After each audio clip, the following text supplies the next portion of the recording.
and back to Benoit. Benoit believes the time has come for you to meet Father Anthony. The holy man's presence terrifies you, but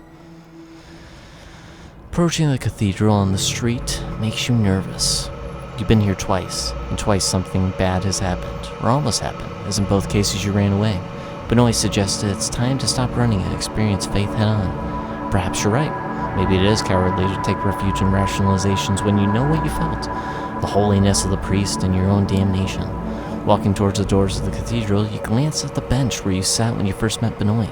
He's waiting for you, sitting and contemplating the cathedral's Gothic architecture.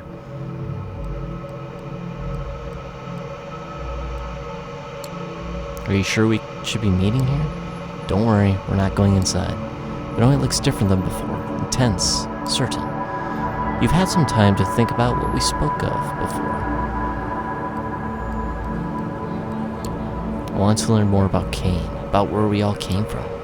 All in good time. I have something different in mind for tonight, as you surely remember. Let's go see Father Anthony. It's best not to talk in the cathedral, so I arranged for us to see him at his home. I have a car nearby. This better be on the level, Benoit. We're beyond that kind of tough talk, don't you think? You follow Benoit as he walks down the street until you come to his car, a surprisingly pedestrian family sedan. The essence of the masquerade is inconspicuousness. Nobody expects a vampire to drive a car like this. Benoit drives north towards Queens. During these moments you feel most anonymous, just another speck of dust in a vast machine where every action influences the whole in tiny ways. The one thing you've learned about the kindred is that they are not lacking in self-regard. The Prince of a Camarilla city is said to rule the domain, yet how much do they really affect mortal lives? If you ask a vampire, they'll say a lot.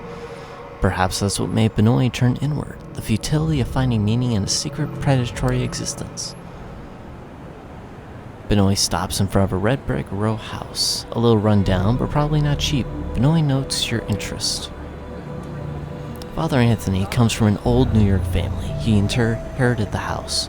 When I first met him, I was suspicious, so I checked up on him. Despite the way he keeps putting you in dangerous situations, kindred paranoia seems to come naturally to Benoit. Perhaps that's something you can learn from him.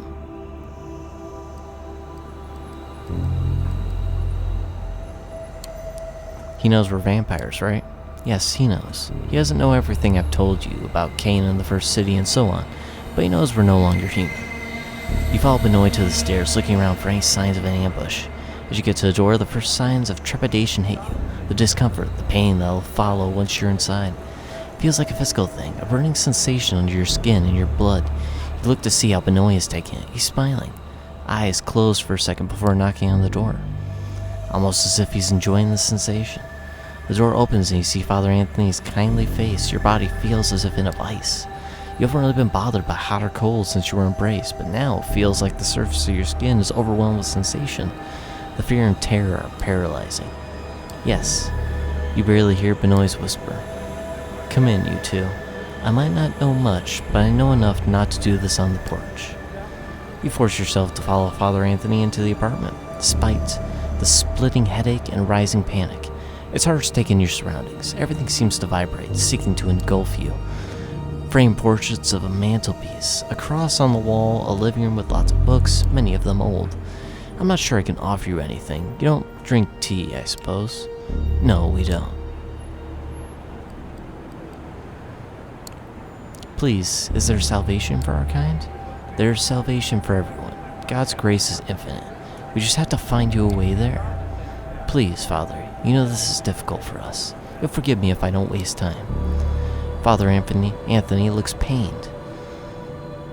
Whether because of the rudeness or out of sympathy for your condition, you can't tell. He motions for you to sit down, but you and Benoit are both too agitated to do so. You feel trapped, like a moth being smeared against a burning light bulb. It's hard to look at Father Anthony, but you can't look at anything else either. Benoit's starting to look increasingly unhinged. His eyes look as if he's seeing into some divine beyond, just outside the grasp of your senses. Now's the time, my friend. You have to decide if you're ready for salvation. Prove your faith by embracing the Father and let His radiance envelop you.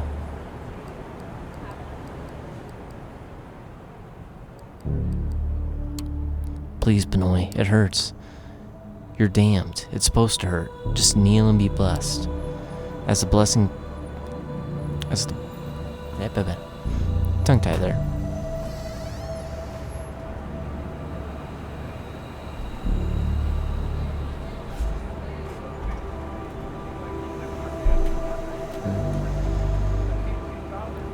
As burning pain racks your body, Benoit pushes you down to your knees. You don't resist, too consumed by the holy suffering inflicted on you. Startled, Father Anthony takes a step back. Benoit, what are you doing? Father, it's time to be redeemed, for both of us. Benoit falls to his knees next to you, lifting his face in full embrace of the holy agony. This is not right, Benoit. Everyone has a chance for salvation. I understand there's something in God's presence that burns you, but you can work through it. Please, Benoit, there are many paths to salvation. We'll find yours. I won't hurt you and your friend. Benoit moans in pain, stricken with grief and disbelief at Father Anthony's refusal. Please, Father. They don't even believe. Not truly. Father Anthony looks at you and seems to waver, even his belief in salvation has limits. I believe, Father. I just need to find the way. Your response makes Father Anthony steel his resolve. He is a man of grace and he believes salvation extends to everyone, even vampires. Benoit, your weakness blinds you. Sometimes a martyr succumbs to a special kind of vanity, where they imagine their pain is holiness. Yet our goal must always be to help our fellow man find the right path. Benoit is still kneeling. He looks at Father Anthony in confusion and surprise. Please, Father, forgive me. I don't know. Shush, Benoit. We have time to talk. Meanwhile, I think it's better for your friend to leave. I can't claim to understand the effect I seem to have on your kind, but I'm not convinced it's all salutary. Father Anthony looks at you kindly. Go. I hope we can talk again someday. There is hope for everyone, even you. You're weeping, tears of blood staining your cheeks. Staggering and stumbling, you retreat to the door, the distance between you and the Father already making it hurt less. You hear Benoit's whispered confessions behind you as you escape to the night. You're safe, but the implications of your experience are troubling. What does this mean? Whether practical or spiritual, it feels like you have to think about this for a long time. You're free to return to your haven, and there's a distinct temptation to keep the events of tonight to yourself. Yet these events cannot be good for the masquerade.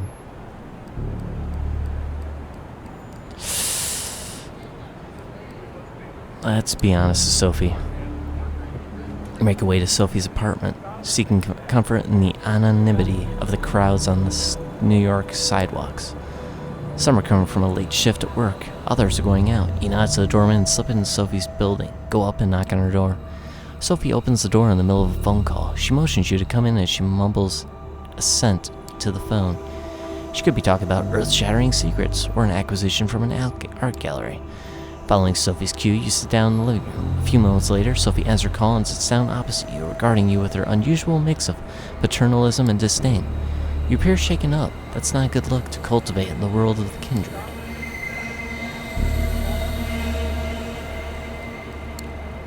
I have to tell you something about Benoit, your child.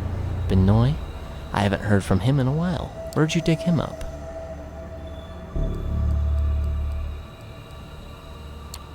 Benoit is talking to mortals about us. You should talk to him before this escalates. Sophie fidgets as she wanted to escape a tedious responsibility. Fine, I guess I'll have to. I'll stop Benoit from doing something that will get him killed.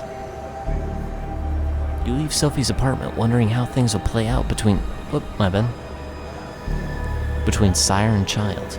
Benoit seemed to yearn for something from Sophie, but you're pretty sure he'll never get it. No matter what he does.